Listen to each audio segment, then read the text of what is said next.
The average person spends 4 hours and 37 minutes on their phone every single day. That's 1/3 of your waking life. Scrolling, tapping, refreshing. And here's what that's doing to your brain. Slowly, quietly, it's making real life feel boring. That feeling where you know you should work, study, or create, but you just can't. You reach for your phone instead, scroll for an hour, and feel even worse after. That's not laziness, that's a dopamine problem. Today we're breaking down the psychology behind dopamine detox, what it actually is, what real research says, and how to genuinely reset your motivation. Part 1. What is dopamine? Why it matters? Most people think dopamine is the pleasure chemical.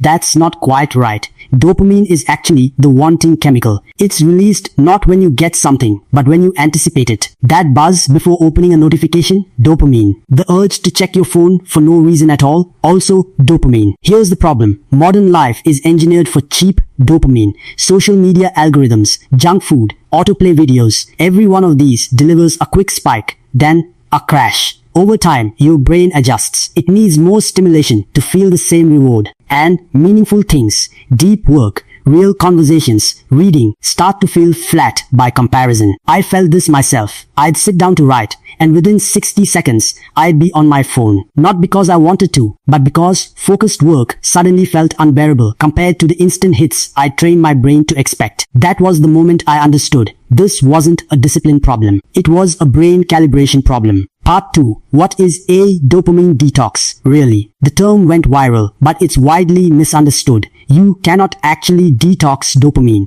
It's not a toxin. Your brain needs it to function. The concept was originally developed by Dr. Cameron Sipa, a psychiatrist at UCF, based on cognitive behavioral therapy principles. His idea was simple. Identify compulsive, high-stimulation behaviors and deliberately reduce them. It was never about sitting in an empty room doing nothing. Think of it like this. If you've been eating fast food every day, a salad tastes bland at first. But after a week of clean eating, that same salad becomes genuinely satisfying. Your brain works the same way. Reduce the noise. Real life starts feeling rewarding again. Part 3. What the science actually says. Here's where we have to be precise. A 2022 study published in PLOS ONE found that just 1 week of social media significantly reduced anxiety, depression, and improved overall well-being across all age groups. Research on smartphone overuse consistently shows it disrupts the prefrontal cortex, the part of your brain responsible for focus, planning, and motivation. Basically, the part you need most. And neuroscientist Dr. Lembke, author of Dopamine Nation, explains it clearly. Repeated overstimulation creates a dopamine deficit state. Your baseline drops. Nothing feels good enough. That chronic low-grade boredom and restlessness you feel, that's the deficit. The good news, the brain is neuroplastic. It can recalibrate, but only if you give it the chance. One important note. If your motivation has been consistently zero for weeks, if you're feeling hopeless or completely disconnected,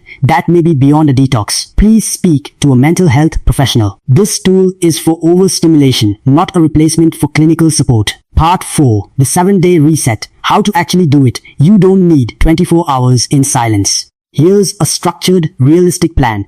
Day 1 to identify your drains. What do you mindlessly reach for? Phone, food, TV? Write it down. No judgment, just awareness. You can't fix what you haven't named. Day 3, 4. Replace, don't just remove. Swap one high stimulation habit with a lower one. Instead of scrolling, walk. Instead of binge watching, read for 20 minutes. Cold turkey creates rebound. Replacement creates rewiring. Day 5. Sit with boredom. 10 minutes. No phone, no music, no input. It feels deeply uncomfortable. That discomfort is the recalibration happening. Your brain is learning to generate its own motivation again. Day 6. Delay your rewards. Before checking your phone in the morning, wait 30 minutes. Before a snack, wait 15. Every delay rebuilds your brain's tolerance for effort. Day 7. Protect your morning. The first hour sets your dopamine baseline for the entire day. Water, movement, natural light. Before any screen. 1 week of this and focused work starts feeling possible again. You don't need to delete your apps or move off the grid.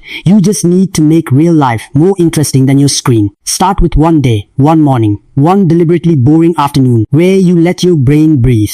Motivation isn't gone. It's buried under too much noise. Clear the noise. It comes back. If this helped, like it. Share it with someone who's been feeling stuck. Subscribe and hit the bell for next week's video on why your brain resists hard work and how to fix it.